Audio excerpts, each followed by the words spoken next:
Bienvenue sur Reset ton assiette, le podcast qui déconstruit avec vous la diet culture et toutes les injonctions liées à notre apparence et à notre assiette. Je m'appelle Juliette, je suis détentrice du compte The Last Quiche sur Instagram, où je dénonce la culture des régimes et où je parle également d'alimentation intuitive, une approche thérapeutique à laquelle je suis officiellement formée par les fondatrices.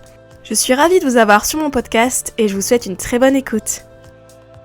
Hey, avant de te laisser avec l'épisode du jour, je voulais juste t'annoncer que je prépare une nouvelle masterclass privée qui s'appelle Objectif Summer Serenity, donc pas Objectif Summer Body mais Objectif Summer Serenity, qui est là pour t'aider à te préparer à l'été qui arrive, notamment tous les challenges liés à l'été. Donc si ça t'intéresse, donc ça a lieu le 29 avril, samedi 29 avril à 10h, donc si ça t'intéresse, tu peux aller sur mon site, donc thelastquiche.fr/objectif summer serenity et tu mets des tirets entre objectif et summer et serenity, les petits tirés du 6, et tu auras toutes les infos dont tu as besoin. Donc j'espère te voir dans cette masterclass, ça va être trop cool. Elle a pris tout doux, donc 37€ pour 2 heures pour le replay et le cahier de vacances en bonus. Donc si ça t'intéresse d'avoir tous mes conseils pour préparer ton été, eh bien je t'invite à prendre ta place à la masterclass et les places sont limitées. Voilà, très bonne écoute.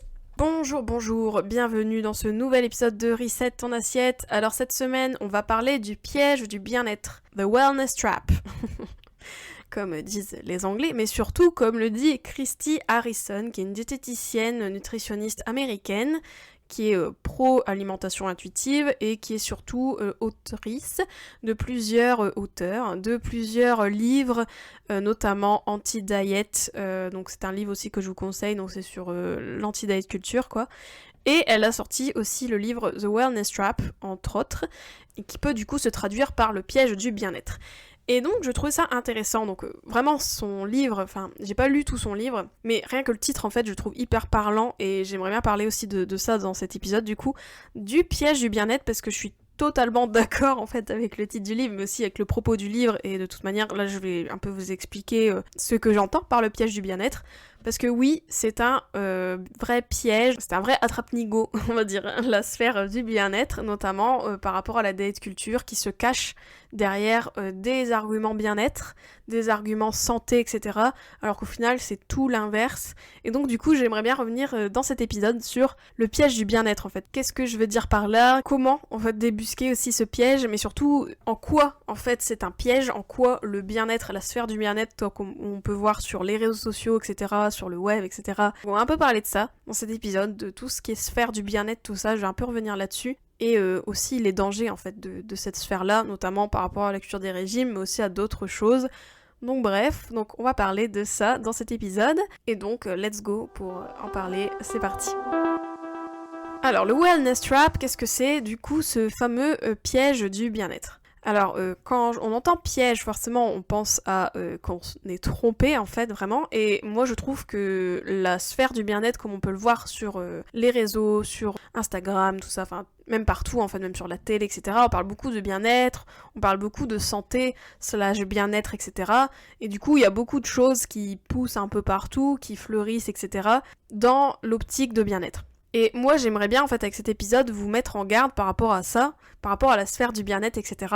Parce qu'au final, c'est quand même la culture des régimes déguisés qui se cache derrière des arguments santé, derrière des arguments bien-être, ça c'est sûr. Notamment, il y a cette fameuse phrase, je sais pas si en français on a l'équivalent, mais souvent les anglo-saxons parlent les anglo-saxons anti-régime, etc., parlent de cette fameuse phrase de dire « It's not a diet, it's a lifestyle », et donc ça veut dire ce n'est pas un régime, mais c'est un mode de vie. Et c'est là le piège du coup d'ailleurs avec cette phrase, c'est que on se cache en fait en disant non, ce n'est pas un régime, c'est un mode de vie, c'est pour aller mieux, c'est pour ma santé, etc. Et au final, on se retrouve en fait à mettre des restrictions, à être au régime sans trop le savoir ou sans en être conscient, etc. Et malheureusement, je trouve qu'il y a beaucoup de gens qui tombent dans ce truc-là, notamment avec la sphère du bien-être qui prend de l'ampleur. Et le problème aussi avec la sphère du bien-être, c'est que ça part un peu dans tous les sens, et surtout, il y a beaucoup de choses, c'est n'importe quoi en fait. Cette sphère du bien-être, elle est dangereuse à beaucoup d'égards, notamment ce côté restrictif en fait. Parce que la santé, on la voit toujours sous un spectre restrictif, on la voit toujours sous un spectre de faire attention à ce qu'on mange, etc., manger healthy, manger sain, tout ça. Mais en fait, quand on regarde bien, le manger sain, derrière tout ça, se cache encore énormément de restrictions, se cache des aliments qu'on évite, des aliments qu'on interdit, on dit que le sucre c'est pas bien, on dit que le gluten c'est pas bien, on dit que le blé c'est pas bien, on dit que... Du coup voilà, il y a vraiment ce côté-là, et moi j'aimerais bien dans cet épisode donc mettre en garde par rapport à ça, de vous méfier en fait, comme la peste, des trucs bien-être, des trucs santé, parce que la santé comme on le voit actuellement, c'est vraiment une santé un peu trop alternative et qui s'éloigne en fait de la santé comme on l'entend par l'OMS, c'est-à-dire la santé physique, sociale et mentale. Au final, maintenant, la santé, comme on le voit dans notre société, c'est une santé très physique, c'est une santé très liée au corps, tout le temps, le corps, tout le temps. Et la santé mentale, on en parle, mais bon, vite fait. Mais surtout, en fait, on dit, voilà, un corps sain, un esprit sain dans un corps sain, du coup, il faut forcément mettre des restrictions, il faut forcément faire du sport à outrance, il faut forcément boire du jus de citron le matin, etc. Enfin voilà, il y a des injonctions diverses et variées, mais on est encore dans ce côté santéiste, comme je l'avais expliqué d'ailleurs dans un épisode. Dans notre société actuelle, on voyait la santé d'une manière très préoccupante en fait, dans le sens que on voyait la santé comme le seul pilier pour atteindre le bien-être, et donc on doit tout faire pour faire en sorte d'être en bonne santé, et si on n'est pas en bonne santé, on a tout raté. Du coup, cette sphère du bien-être là, elle insiste sur ce côté-là en fait, ce côté... il faut que tu sois en bonne santé, et pour être en bonne santé, ça passe par faire des jus de citron, faire du yoga toutes les 2 minutes, et surtout faire du sport à outrance 3 heures par jour, etc. Et moi je trouve ça assez dommageable parce que beaucoup de gens essayent de poursuivre cet idéal de santé, et c'est comme un idéal de minceur en fait, c'est un idéal qui n'est pas tout à fait à notre portée, parce que bah voilà, on n'est pas tous fait pareil, on a une génétique différente, on a un environnement différent, on a des niveaux de stress différents, des revenus différents, on a des travails différents, enfin on a des jobs différents, etc.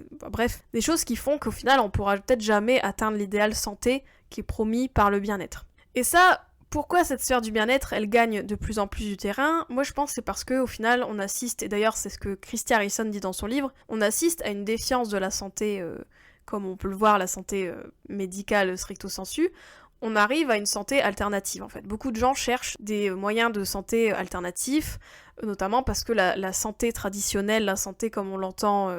la santé, voilà, vraiment stricto sensu du terme, avec les médecins, tout ça, etc. actuellement. Je pense qu'il y a beaucoup de gens, ils sont un peu dégoûtés du système de santé actuel, chose qui peut se comprendre, mais du coup se tournent vers ces santé alternatives qui parfois sont vraiment des diet culture déguisées ou de la diet culture à foison. Et cette santé alternative, ça peut être typiquement tous les gens qui se tournent vers la naturopathie, tous les gens qui se tournent vers les compléments alimentaires, vers les thés, vers les tisanes, tout ça, détox, machin, voilà. Ça peut être plein de choses en fait. Et je dis pas que c'est forcément mal, je dis pas que tous les naturopathes sont dangereux, je dis pas que tout ceci, tout cela. Là n'est pas le propos de mon épisode, de toute manière, mais juste méfiez-vous. Dans le sens que je pense que beaucoup de gens se tournent de manière aveugle en fait vers ces nouveaux professionnels, etc. Mais qui du coup se retrouvent peut-être exposés à de la culture des régimes, etc. sans s'en rendre compte, et donc tombent dans des restrictions, tombent dans des régimes, etc. à leur insu en fait. Parce qu'ils pensent faire bien pour leur santé, ils adhèrent aux choses promises par cette sphère du bien-être qui est en plein essor, et qui peut-être est apaisante par rapport à certains aspects, mais qui du coup se retrouvent en fait dans des schémas de la diet culture quoi. Notamment je pense aux gens qui ont des problèmes de santé chroniques, notamment les personnes qui ont des problèmes de santé féminine, etc. Je sais à quel point bien sûr la santé traditionnelle, comme on l'entend, le système de soins actuel, etc. ne répond pas à tous les problèmes de santé chronique, ne répond pas à tous les problèmes de santé féminine, je pense à l'endométriose, le SOPK, etc. Et du coup, forcément quand on est en plein désespoir, on est séduit par toute cette sphère du bien-être, on est séduit par les discours qui se veulent hyper bienveillants, qui se veulent hyper alternatifs, qui se veulent hyper en mode j'ai compris ton problème, t'inquiète, la santé traditionnelle c'est vraiment nul. Et du coup on est séduit, et des fois c'est à juste titre, des fois je dis pas que toute pratique de la naturopathie n'est pas bien, je dis pas que tous les trucs de compléments sont pas bien, etc. Bien évidemment, je mets des gros warnings, gros disclaimers, mais attention, c'est juste ça. Si vous vous sentez en fait un peu happé par cette sphère du bien-être, essayez de garder votre esprit critique, Et surtout, essayez de remettre un peu en question ce qui vous est proposé et de creuser en fait si vraiment c'est prouvé, si vraiment il y a une approche qui se veut vraiment bienveillante ou si c'est pas de la diet culture déguisée. Voilà, moi c'est vraiment ce que je vais vous mettre en garde dans cet épisode et je pense que c'est aussi ce que Christy Harrison a voulu mettre en garde dans son livre The Wellness Trap. Elle parle bien d'un piège parce que elle parle bien du fait on peut être séduit par tout ça, on peut essayer de trouver des solutions à ces problèmes et heureusement qu'on est des êtres humains qui cherchent des solutions à nos problèmes, c'est bien. Mais attention à tous ces pièges parce que on peut vite tomber dans la désinformation, on peut vite tomber dans des infos qui sont sorties de nulle part, etc., qu'on comprend pas. Et on peut vite se retrouver du coup dans de la diet culture 2.0, qui est la diet culture version bien-être, version t'inquiète, c'est un style de vie, t'inquiète, c'est pas un régime, c'est encore une fois, un rééquilibrage, ou t'inquiète, c'est pas un régime, c'est juste des habitudes santé, etc. Et on peut se retrouver dans un beau régime en fait, tout simplement. Parce que les régimes, c'est pas que Weight Watcher, c'est pas que comme j'aime, c'est pas que compter ses calories, Les régimes, ça peut être des restrictions, ça peut être des restrictions qui sont maquillées sous l'aspect santé, ça peut être plein de choses en fait. Voilà, donc vraiment faites attention à ce que vous consommez comme contenu, faites attention aux pratiques vers lesquelles vous vous tournez. Voilà, c'est très important d'essayer de creuser aussi les professionnels qui vous attirent en fait, qu'est-ce qu'ils ont derrière, est-ce qu'ils sont vraiment dans une démarche de remise en question, est-ce que ce sont vraiment dans une démarche appuyée par peut-être une approche, etc., qui est prouvée, voilà. Enfin voilà, c'est très important quand même de voir où vous mettez les pieds et de pas vous laisser trop séduire par des discours qui se veulent bienveillants mais qui au final sont de la culture des régimes déguisée, vraiment. Autre chose aussi que je voulais dire par rapport au bien-être, etc., qui est relatif du coup à l'aspect santé, tout ça, c'est que, on tombe vraiment dans cet aspect obsessionnel de la santé. Parce que on est dans une ère où la santé, on le met comme pilier, et c'est ça que je disais avec le santéisme, donc le healthism. C'est vraiment ce côté que la santé, c'est le Graal, j'ai l'impression, actuellement. Et du coup, on est prêt à tout pour être en bonne santé, chose qui peut se justifier, mais faut pas oublier que la santé, c'est pas tout dans notre vie, et que vous aurez beau des fois faire des pieds et des mains pour votre santé, des fois vous serez en mauvaise santé, ou peut-être vous allez avoir des problèmes de santé, et c'est pas vous en fait. Moi je trouve ce qui est très difficile dans le piège du bien-être, dans cette sphère du bien-être, c'est qu'on tombe dans cette obsession de la santé, donc on commence à peut-être mettre en place une certaine orthorexie, donc orthorexie c'est un trouble du comportement alimentaire, c'est l'obsession de manger sain. On peut tomber dans la bigorexie, qui est l'addiction au sport, etc., sous couvert de la santé, donc déjà c'est problématique pour ça, mais aussi on dit que la santé en gros c'est une question de volonté, c'est en mettant des habitudes que ta santé va s'améliorer, c'est en faisant ceci et cela que ta santé forcément elle va être mieux, etc., alors que non. En vrai, votre santé, elle n'est pas que dépendante de ce que vous faites, elle n'est pas que dépendante de votre volonté, désolé, elle est dépendante de votre génétique, de votre environnement, de vos revenus, de votre éducation, bref, il y a plein de choses qui déterminent votre santé, et donc des fois c'est pas tant ce que vous faites en fait. Et je sais pas si ce discours peut vous apaiser, j'espère. Peut-être que vous faites des pieds et des mains pour votre santé et vous voyez pas d'amélioration. Peut-être que vous avez des problèmes de santé chroniques qui ne guérissent pas en fait. Mais moi je vais vous dire vraiment, c'est pas votre faute, vraiment. Et je trouve que le problème aussi, le piège du bien-être, c'est qu'on dit aux gens mais vous avez toutes les clés pour votre santé, il faut que vous fassiez ça. Et en plus c'est des injonctions contraires, c'est des injonctions qui partent dans tous les sens.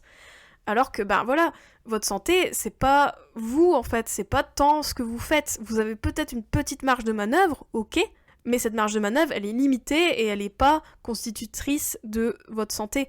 Moi, je trouve qu'on est dans une approche hyper élitiste et classiste de la santé, en disant quand on veut, on peut. En gros, c'est un peu le même schéma. On dit aux gens, tu peux acheter ta santé, il suffit de consommer tels aliments, de faire ceci, etc. Tu seras en bonne santé, c'est n'importe quoi. Puis c'est des fausses promesses, en fait. Parce que vous aurez beau prendre votre petit citron le matin, faire votre petite détox, etc. Peut-être que vous allez pas être en bonne santé tout le temps, et c'est ok. Et en plus de ça, la santé, c'est pas que physique, c'est aussi mental. Donc si c'est pour être obsédé par votre santé, si c'est pour être obsédé par votre alimentation, votre sport, etc., vous n'êtes pas en santé, désolé. Si vous avez des TCA, vous n'êtes pas en bonne santé, en vrai. Enfin, si vous êtes orthorexique, vous n'êtes pas en bonne santé. Et vous aurez beau faire du yoga, faire votre petit sport et manger vos trucs healthy, si vous n'êtes pas en bonne santé parce que vous avez des TCA, si vous êtes orthorexique, bigorexique, etc., vous n'êtes pas en bonne santé, quoi. Donc, le but, là, n'est pas de vous culpabiliser, c'est pas notre faute. Des fois, si on a des TCA, si on se laisse aussi parfois influencer par cette sphère qui est quand même énorme, cette sphère du bien-être, cette sphère de la date culture 2.0. Mais essayez de prendre du recul quand même par rapport à votre situation.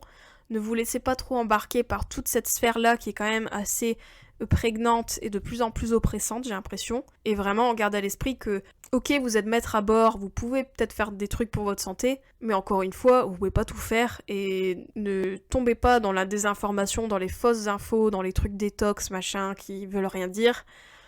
Juste un peu de bon sens en fait. Prenez soin de vous dans la mesure du possible, mais ne vous rendez pas malade à essayer d'atteindre un idéal de santé qui est hyper élitiste, hyper classiste, hyper tous les mots en iste, bref, qui est hyper oppressif en fait, c'est ça. Parce que c'est une approche qui se veut bienveillante. La sphère du bien-être se veut bienveillante dans la plupart des cas. Il y a beaucoup de gens qui veulent bien faire et c'est ok. On va pas les blâmer, en fait moi je blâme personne dans cet épisode. Je blâme pas vous, je blâme pas les gens qui sont dans la sphère du bien-être, mais juste faites attention aux idées véhiculées et faites attention à pas tomber dans des régimes, rééquilibrages, etc. qui peuvent à long terme détruire votre santé, vraiment, détruire votre santé mentale et vous mettre dans des bons vieux TCA qu'on veut pas, quoi, vraiment. Moi je veux pas ça dans votre vie, donc vraiment, please, faites attention à ce que vous écoutez, à ce que vous consommez, et à remettre en question ce qu'on vous dit, notamment tout ce qui est nutrition, etc. Je sais qu'il y a beaucoup de gens, ils s'érigent un peu pape de la nutrition, voilà, un peu de n'importe où. Et parfois, c'est quand même de la désinformation, des fois c'est des infos qui n'ont aucun sens, et des fois c'est des infos qui mettent en danger votre santé mentale, et qui vous mettent dans des TCA, dans de l'orthorexie, etc. Donc vraiment, faites attention. Ça se saurait si on pouvait guérir de maladies chroniques en un claquement de doigts, ça se saurait si on pouvait guérir du SOPK en buvant des thés le matin, etc. Méfiez-vous, quoi, en fait, de tout ça. Voilà, c'est pas dit que toutes les infos que vous recevez sur le net sont fiables, ça c'est sûr, ça je vous le fais pas dire, et donc faites très attention. Faites très attention aussi, je le dis quand même vu que c'est mon approche, voilà, moi je suis certifiée officiellement par les fondatrices de l'approche de l'alimentation intuitive. Faites attention aux gens qui se disent alimentation intuitive et qui ne le sont pas, et qui font style, qui sont pour votre bien-être, mais qui au final vous remettent dans des TCA, dans des régimes, etc. Faites attention, il y a beaucoup de gens qui s'improvisent coach en alimentation intuitive, alors que quand on regarde, ils sont pas du tout alimentation intuitive. Donc vraiment, faites attention aussi à cette niche-là qui grandit et que malheureusement je vois et que des fois je me dis aïe aïe aïe, ça me fait mal au cœur parce que je me dis que peut-être ça met en danger des gens en fait, tout simplement. Donc voilà, donc vraiment, faites attention aux gourous un peu partout là qui fleurissent et qui viennent de nulle part et qui surtout vous mettent en danger, quoi, vraiment. Voilà, c'est ce que je voulais vous dire dans cet épisode, en fait, vraiment de faire attention à cette sphère du bien-être qui peut être un Eldorado, je pense, pour beaucoup de gens, dans le sens que, voilà, on peut peut-être se laisser séduire, notamment quand on a des problèmes de santé chroniques, quand on a été confronté au système de santé actuel qui a peut-être été défaillant pour nous, etc. Mais vraiment, please, faites attention au régime déguisé, aux restrictions déguisées, au détox, etc.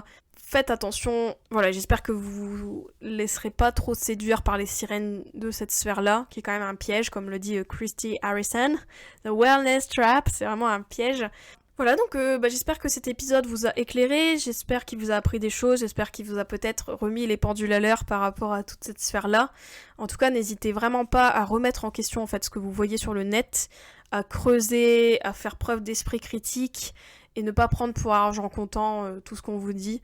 Je pense que c'est hyper important dans notre ère de la désinformation, des fake news, tout ça, de toute manière, dans tous les domaines de la vie, c'est hyper important de savoir se remettre en question, de creuser tout ça. N'hésitez pas si vous avez des questions, n'hésitez pas s'il y a des choses sur lesquelles vous aimeriez rebondir, n'hésitez pas à peut-être me faire part de vos témoignages si effectivement vous avez peut-être été séduit par des gens, des coachs, des machins, des gens de cette sphère-là, ou des contenus et qui vous ont peut-être mis à mal.